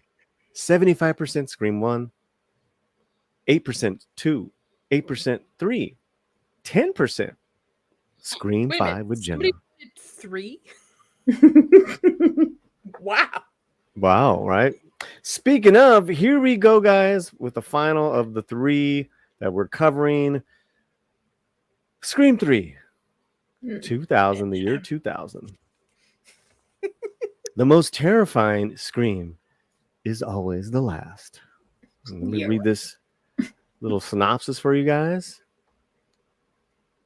The last installment in the Scream original trilogy is set in Hollywood, where Stab 3 is being shot, with Gale Weathers and Dwight Riley on set as advisors to Jennifer Jolie. Unfortunately, a killer decides to off the cast in the order of the screenplay, and only Sidney Prescott, now in hiding until the killer tracks her down, can solve the riddle. Okay. Who wants to start first? I'll start because I might be the only person on the planet, but I love Scream 3.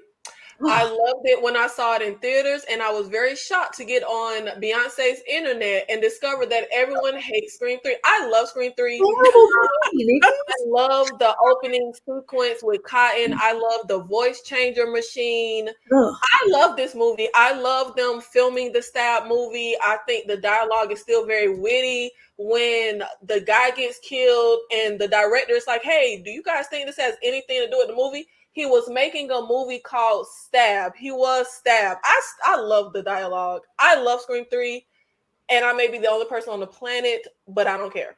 I think you are. It's okay. It's okay. So now we know where all those votes came for Scream 3. Nikki was not falling asleep. She was in the background creating like Chinese accounts on Instagram to get all the votes in for Scream 3. I don't have much for this film. This is the worst film in the entire franchise to me. I hate Scream 3. It's what turned me off from really rewatching and investing in the series even further.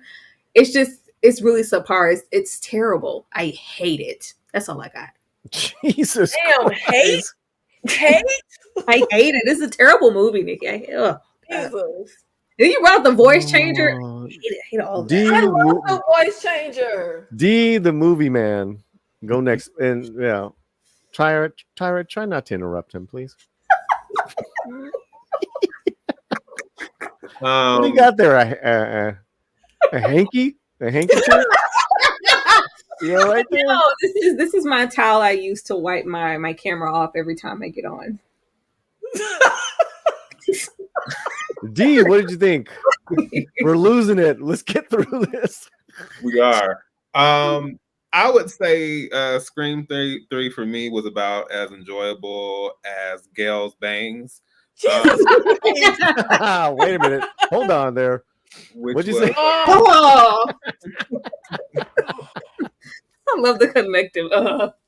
Oh gosh. Like I understand, and some people say this. I don't know if this is the intention or not. Like, I'm not mad at the idea of maybe trying to lean into the Hollywood angle, into like a little more campy elements, a little cheese. Like, I get that part, but for me, and I don't know if bore is the word, but I don't bore easily. But when there's a weird disconnect I can feel when I watch film, and I'm kind of like my wheels are spinning in my head, and I'm kind of like, okay. And I can feel myself winding down. And as I was watching this, it was just kind of like, it's not quite there for me. And it's I wouldn't go so far to say it's terrible, but it has this really strange straight to video cheap vibe to it that I didn't really care for. It just didn't have the same kind of, it didn't pack a punch to me. It's like, all right, let's get another one out. Let's catch it. Ugh, terrible. Nadia. Yes. Oh. What are you doing? That's not Nadia. It is not. Oh, okay. Scream 3 is dog shit. I would have loved to have the Scream 3 that we originally were supposed to get. We actually were supposed to get a Scream 3 with Stu coming back as the killer. The problem was the writing was switched to three different hands. They had to film around Nev's schedule, because she was on a TV show at the time, so she was only available to film within 3 weeks. Script was turned around within 6 weeks, which is a big red flag. And the studio told them they wanted to change it from Woodsboro to Los Angeles because of the Columbine shooting that had just happened. Mm-hmm. So they wanted to move from a small town feel to the city, and no teenagers. And they wanted to focus more on comedy to lighten it up. That's why, if you look, a lot of less gore, not very close-ups on the killings. You usually see like a stabbing off screen, and then you'll see like somebody covered in blood. And originally it was supposed to be 2 killers that they changed to 1, which you can see the issues with, because sometimes Ghostface shows up and there is no possible way for him to be in this place and then in this place in the next minute. So it actually was supposed to be 2 killers, but it was changed to 1 at the last minute. So again, it is dog shit. It is the worst one. Sorry, Nikki. Yes, I get it. Listen. I like terrible movies too. I get it. And I'm like, is it the same? It's a completely different tone from the first 2 Scream movies, 100%. But I have so much fun with this movie. Is it on the level of the first 2? No, but we're 3 movies in. How many franchises? I mean, franchises turn to crap by the 3rd movie most times. I think this is actually really fun. I love that 3rd act. I love Roman and her brother and still tying in with Sydney's mom, but Sydney mama just did shit. Like everything goes back to Sydney mama. Everybody mad at Sydney mama. So I like that we went back to that with Scream 3. I think this movie is really fun. I like the campiness. I love the officer we have. I thought he was a good little red herring, always making it seem like he was very suspicious. I like Scream 3. I think the franchise should have ended here. I would have loved to see what they would have went through if they had kept the original writer, Kevin Williamson, and brought Stu back as the killer. I think bringing Stu back is the dumbest idea possible. You had a TV. You talking about it didn't make sense that Ghostface was popping up places. It doesn't make sense that a TV falls on Stu's head and somehow he's secretly alive. Like, who kept him alive? They're in a small town. Who, like, did the coroner just hold him somewhere secretly? Like, apparently he was supposed to like Stu pop up in the new installment. I will be hyped. Like, Stu is Stu. I would love to see him come back. That'll be the most unexpected thing. I will be like, oh my goodness, it's Stu. I would love that. It doesn't make any sense. No matter at this point. D-Man. These movies. Oh no, I want to see what Nadia was about to say about what it was supposed to be. Oh, he was supposed to come back missing eye because the TV took it, and he was arrested and jailed and like let go for some reason. But yeah, and there was still supposed to be 2 killers. I don't remember exactly who they were going to team him up with again, but or it could have been the same thing with the brother and Stu. But yeah, I would have loved to seen it. I can now see why they lighten it up with the comedy because of the whole Columbine thing happening at the same time. But it would have been really cool to kind of keep the same tone at the first and the second one. But again, I understand you like bad movies. It's okay, Nikki. It's okay. Sorry.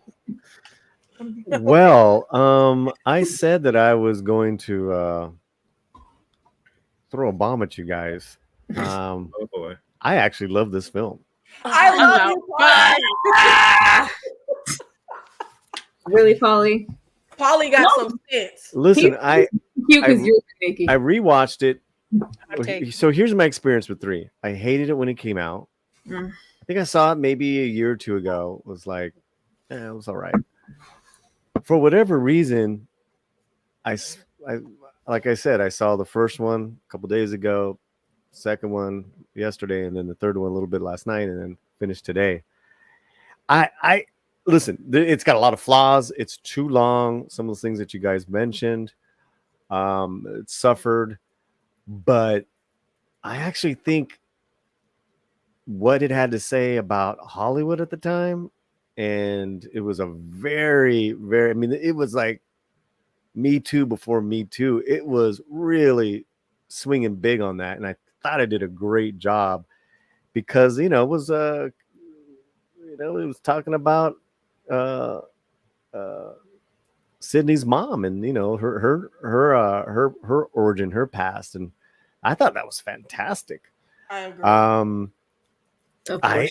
I like the whole device, and I realize it's very like. I liked it a little extra more because of knowing the business so much that it was almost too in-house. What's that word they use?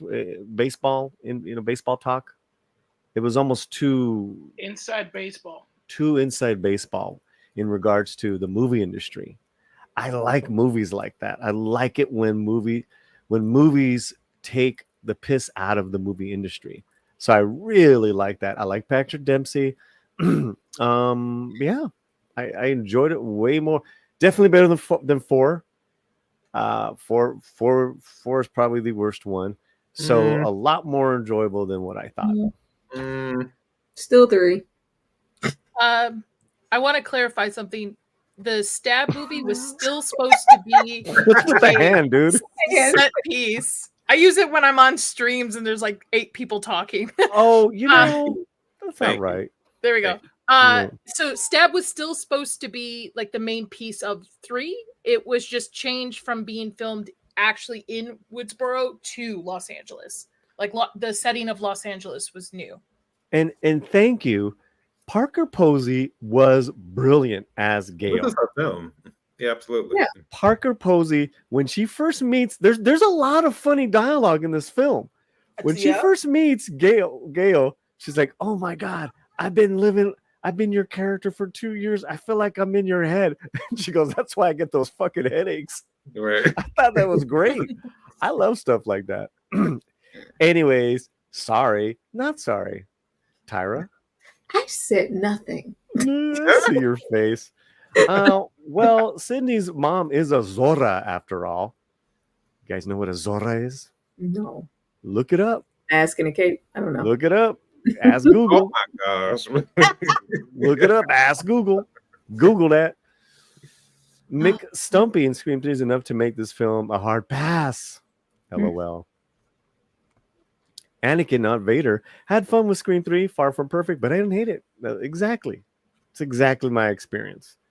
Scream 3 was the first film I remember advertising the extras, deleted scenes, and extended scenes. Oh, okay. The Secret Brother was the dumbest part of the film. Oh. You know what? I thought he sold it, man. I agree. I bought it. And I bought that. I bought it.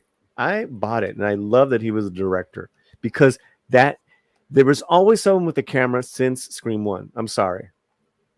And Nikki, to put it in context, at the time this came out, he was such a good Ghostface because he was like the nice guy. He was on Felicity. He always played a really nice, wholesome character.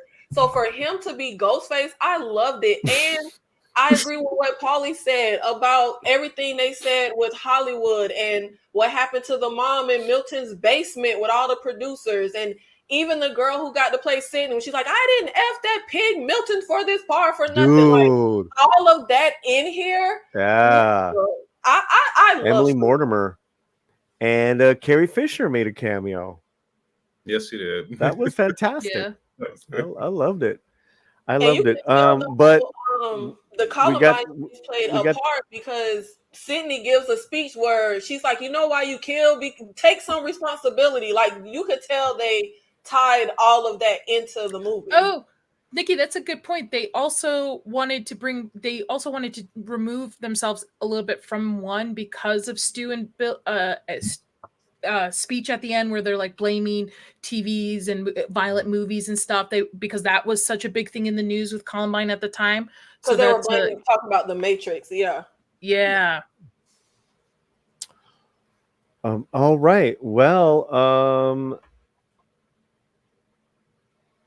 the fifth wall comes in, the $1.99, showing horror love from the chat.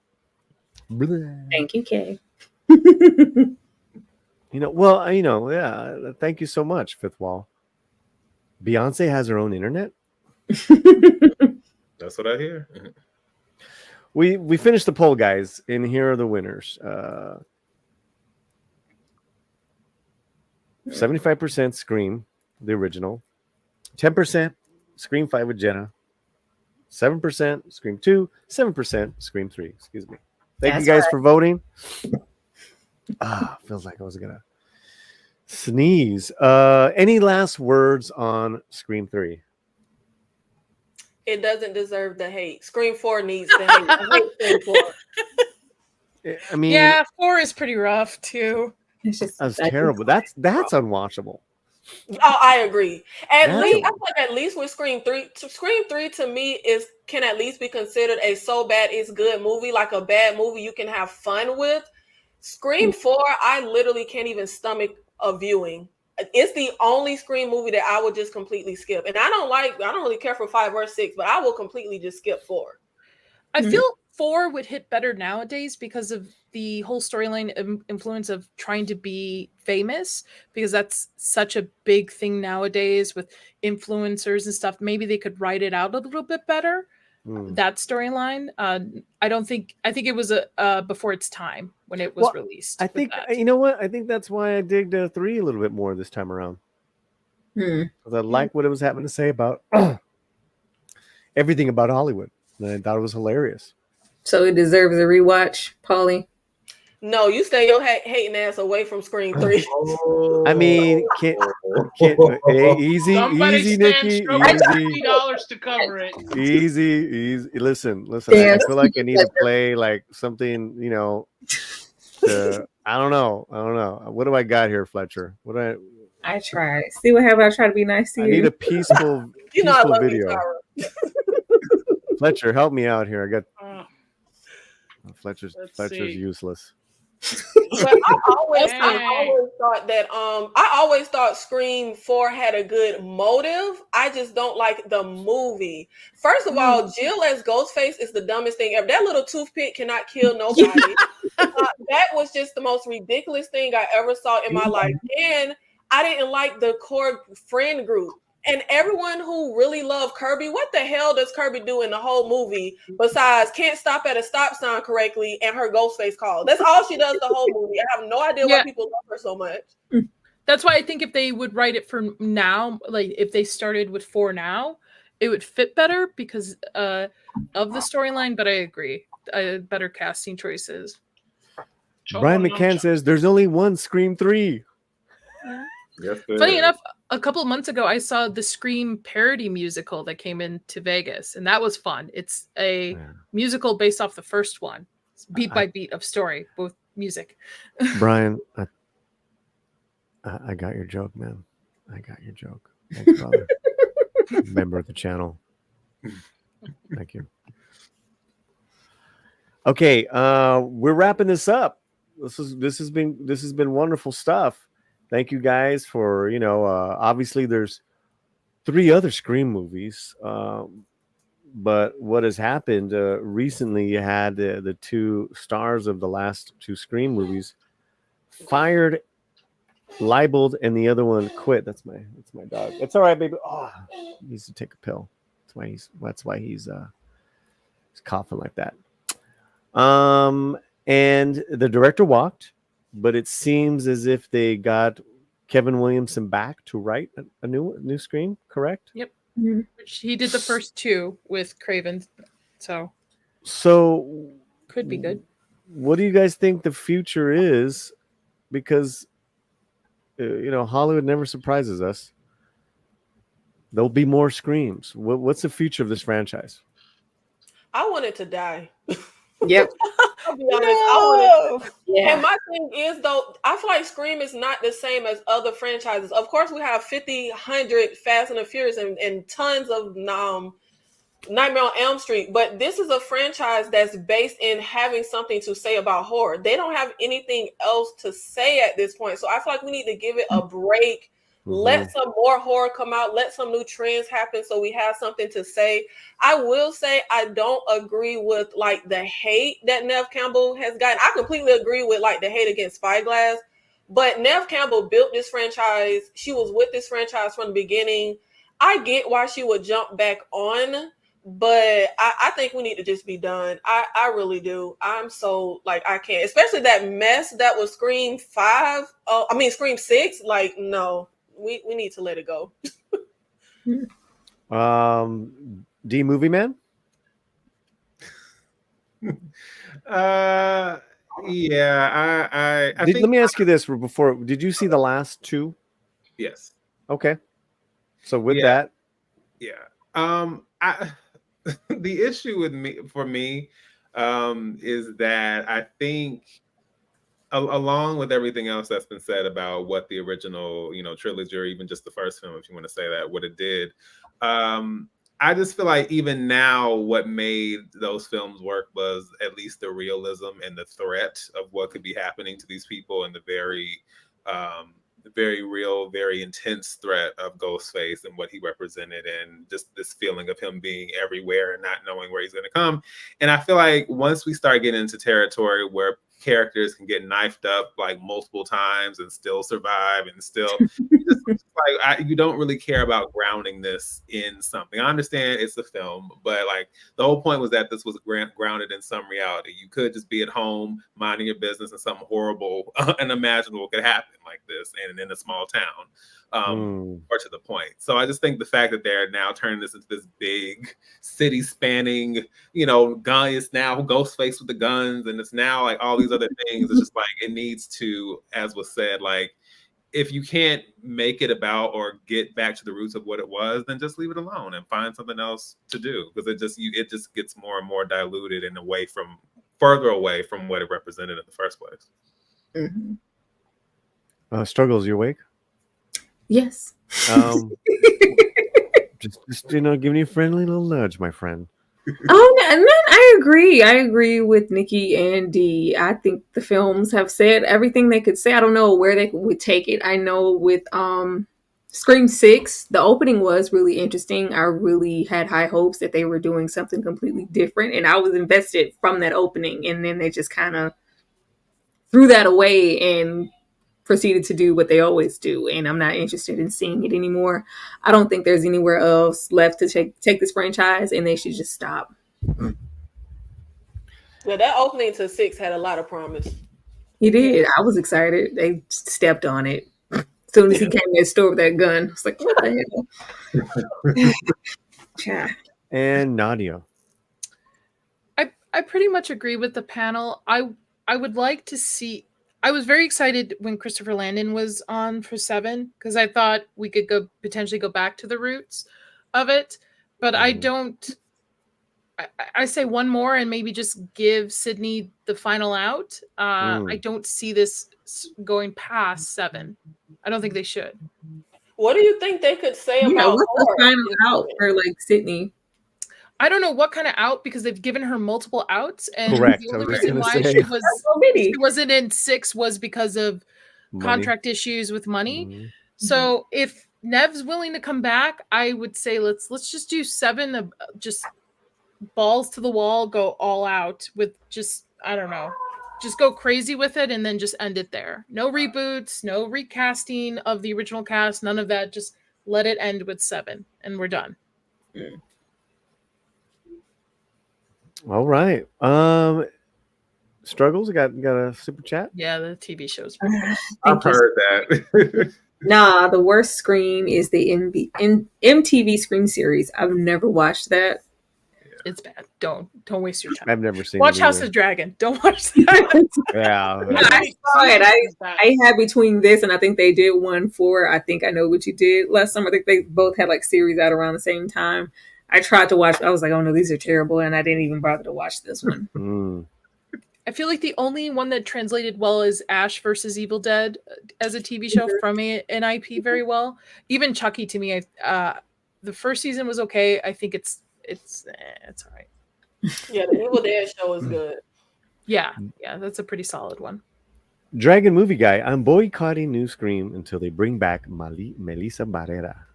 They're never bringing her They're back. not going It's to. not going to happen. Yeah, No. it's That's- not. I don't think she wants to. She wants to come back. That's what I'm saying. Like So, with 5 and 6, because it was Jenna Ortega and Melissa's like storyline, and that's done. They're not coming back. Correct. So if you got to do a 7, just Yeah. at this point, I would kill Sydney off. To be honest, at this point, kill Gail. Gail need to die. yeah, that's too. And I love and I President love do Gail. for 6. Yeah, I think if they brought it back, it needs to be no legacy characters whatsoever. Just start over. Or Ghostface is forever, like Chucky. but I don't know if rebooting it in current times would do so well, because what Dee was saying of the times of less cell phones, of people not being glued to social media and things. I know 4 kind of plays into that a little bit, but I don't think they would capture rebooting it with the magic, especially with Craven not around. So I'm saying this now, but if there's a enticing trailer with Neve doing something interesting, I'll probably go see it. But I was really disappointed in Spyglass. It was pretty disgusting, what they said and did in regards to Melissa. yeah, Melissa's always proven herself to be a classy celebrity, and she continues that. And we chronicled it here, which is why I'm with Melissa. That being said, I love these films. These were great. I remember, along with Scary Movie, we would me and the cousins. It was either Thanksgiving or around the beginning of the year that the new one would come out, and we would always hang out, eat, celebrate, and then go see a Scary Movie or go see Scream. So but I am blown away of once again just how amazing that first one was. Mm-hmm. But Hollywood being Hollywood, they needed more. That first one really just, it was Reservoir Dogs for slasher films. Yep. That's how I see it. So, okay, guys. Any closing thoughts on anything that you guys would like to discuss in regards to Scream? Anyone on the panel? I would just like to say that Randy's line from the second film, after he's asked what his favorite scary movie is, and he says Showgirls. Right. That's right. Blumhouse should buy Scream IP. Blumhouse should do it. That is so amazing. What are you guys doing? I wish someone else would buy it though. Yeah. Just Blumhouse or A24. No, not A24. Jesus, no. Always got some vendetta against A24. Lord. What do you have against A24? It isn't like any A24 films. No. None? Not even one. Then if A24 gets it, Scream will be some slow paced, like emotional. Didn't you watch The Witch? Didn't I tell you? Did you enjoy The Witch? No, I did like The Witch. I did like The Witch. Okay, that's the one. Give me something. But I can't with the Midsummer. Give me a second, guys. Be right back.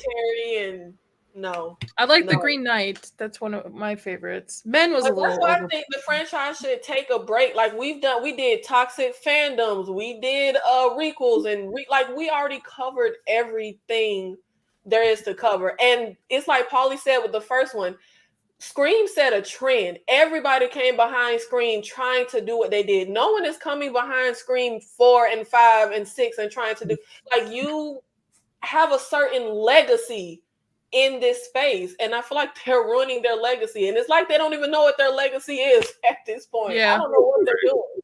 It would be nice to see a new, like, really life-altering slasher. We haven't had like a slasher in like staying power slasher. In a Violent Nature was pretty good. It was From the killer's perspective. Yeah, killer's perspective. It was the breakdown of the slasher. I thought it was interesting. It was definitely a new take on it. Is there room for a franchise? Potentially, maybe. I mean, there's potential room for anything to be franchised nowadays. Maybe. No. You know what? No. Nope. Never mind. No. Now that I think of it, no. Talk yourself out of it. Yeah. Now I'm thinking of it like how no, they'll ruin it with a sequel. Never mind. Yeah, I would love to see a new slasher. I think it's rotating back to holiday slashers with like Thanksgiving. What did we have? Another one. Well, I guess Terrifier would qualify as a new slasher. Yeah, I hate those movies. Really? I watched the first one and I had to ask everybody I know who loves it, who hurt you if you love those movies? I love Terrifier. Who hurt you? Who hurt you in your life? Several. Wait. We don't have that kind of time. All right, Nadia. I did like the Winnie the Pooh blood and movies. From a filmmaker point of view, because I've been on those. I'm like, oh, I can see where this is going. I can understand. Okay. I got something for you guys. Oh boy. All right. Okay, here we go. Movie man's like, no. Oh no, not the coffee table. Is this the preview? It is. Oh, I don't watch trailers. I'll exit for a second. Y les aseguro que esta mesa, por diseño y por su nivel, les va a cambiar la vida a mejor. Les va a aportar felicidad al hogar. Es una mierda.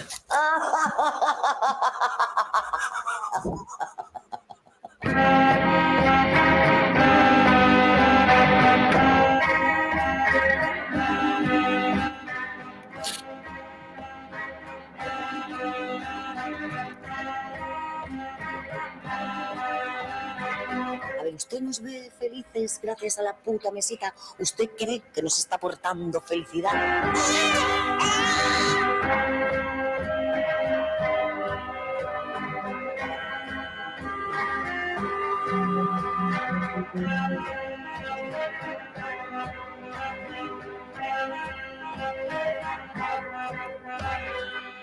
¿Tú estás por la mesita, en serio? ¿Qué está pasando? So I'm a little disappointed in this trailer because I expected it to be like Rubber, where it's a fire. So I expected like an evil inanimate object. Yeah. Like the sofa, the couch, it's moving, stomps on people or trips them over. Yeah. I'm intrigued. I'll check it out. I'll tell you right now, it tells you nothing about the story, which is I'm gonna say it's always the weird, fantastic. trailer.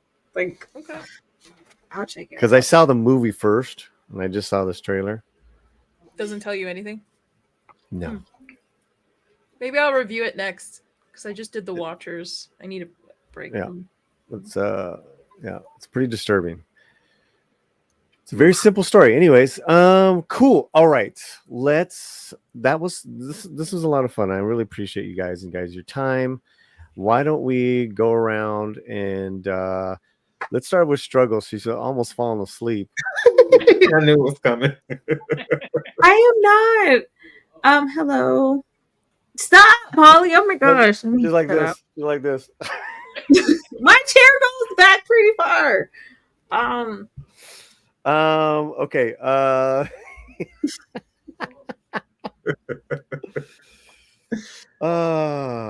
right. Where am I? Who wants to go first? Who wants to talk about their channel? Nikki. Yeah. Why you saying my name? Why did you call me? Thank you, beautiful people. Thank you, Paulie. Hola, ¿cómo estás? Wait. Hold on. Wait. Cumpleaños. What's going? Wait. Say that again. Cumpleaños. Remember, you want people to go to your channel. King Nikki TV, horror, thriller, suspense, no telenovas. I'm so sorry. No, let me do it. Let me do it. Who booked this person? You did. Oh, Oh. Yes. Oh. Hola, soy la Super King Nicky Televisión. Amamos las telenovelas. Sí, tenemos piñatas. Tenemos cumpleaños. Sí, somos del barrio y nos gustan las navajas de Japón. También nos gustan las películas de terror. Por favor, suscríbese. bueno, no te olvides. No te ¿Cómo? olvides. ¿Dónde está el baño? La biblioteca, Nicky. La biblioteca. Nachos.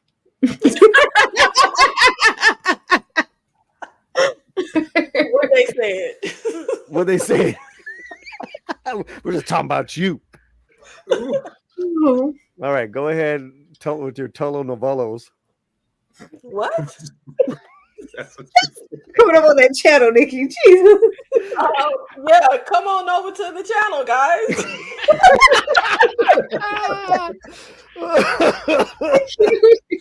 Nikki, I thought that when you moved, you got it all together and all stuff. Leave her alone. Leave her alone. Maybe.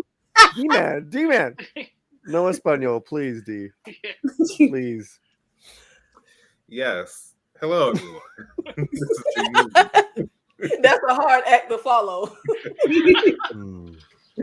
But yes, as I said before, my channel is dedicated to the love of film. I actually very recently had the opportunity to travel down south and check out the Atlanta Film Festival. So there were some films I got a chance to check out early and did reviews for, films that would be coming out very shortly, like Thelma and Sing Sing. I also shared my thoughts on the newest trailer for the adaptation of Wicked, as well as my thoughts on the first half of Bridgerton. Just watched the second half. I will definitely be having some thoughts to share on that, as well as some films from the Tribeca Film Festival as well. Please feel free to support, to like, subscribe, comment, do all the things. I would absolutely love to have you. Nice. Oh, dang. I actually have two channels in the link. One is the Inside All Day podcast, one that I run with my husband. We have two live streams going on where we're covering HBO's Carnival and HBO's House of the Dragon season 2. And then I have my horror channel where I drop horror news every Tuesday and I do movie breakdowns coming from somebody who worked in special effects for 13 years. So yeah, come on over and check it out. And thank you for having me on tonight to talk about Scream.